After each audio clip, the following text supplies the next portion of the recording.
I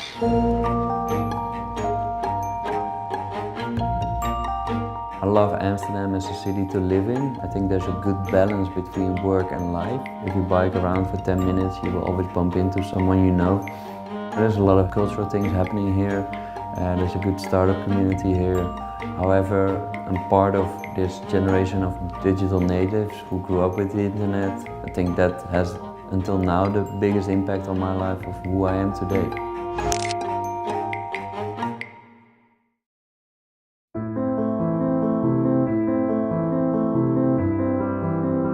I was one of the first that was able to make a living of blogging. I think that was more collateral damage. Because blogging, for me at least, was a creative outlet.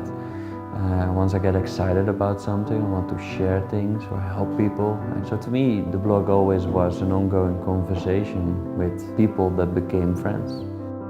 It made me more aware of what's happening in the world. It made me more curious. So in all that things, the blog was the perfect education for me. I was challenging myself by blogging, by sharing, and because you share, you care about something and people appreciate that. It's because of the blog that I found out what I like doing. And it's all about helping people.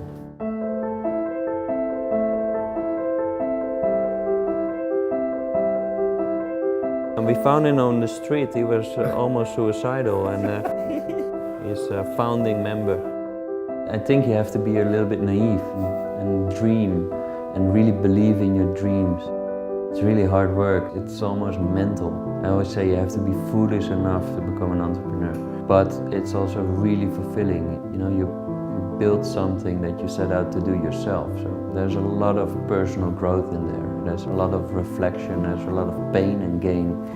And I think that's the most beautiful thing of having your own company.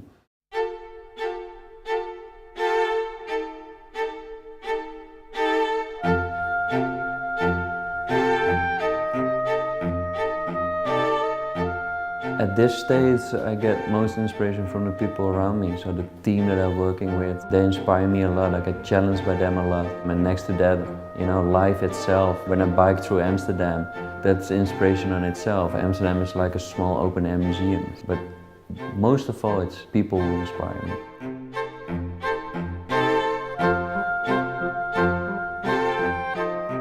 I think every time you walk in here, you find something interesting. I guess I could use some of the shaving products as well. I think distraction is good for creativity, but it's bad for business. Distraction can be anything, right? It can be products, it can be people. If you walk around the park and you can be distracted and buy an ice cream and end up in a conversation for an hour with some random person you meet. But yeah, it can be anything. And I think it's a good thing. It's life, right?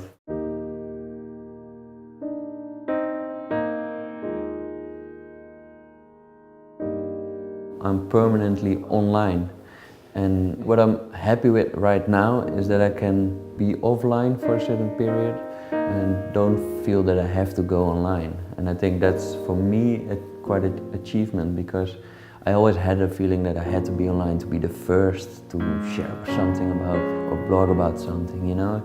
And you know, it doesn't matter if you're the first, because you know, it's. I think I found a way to get more quality out of the online and offline world, and to me that's more important.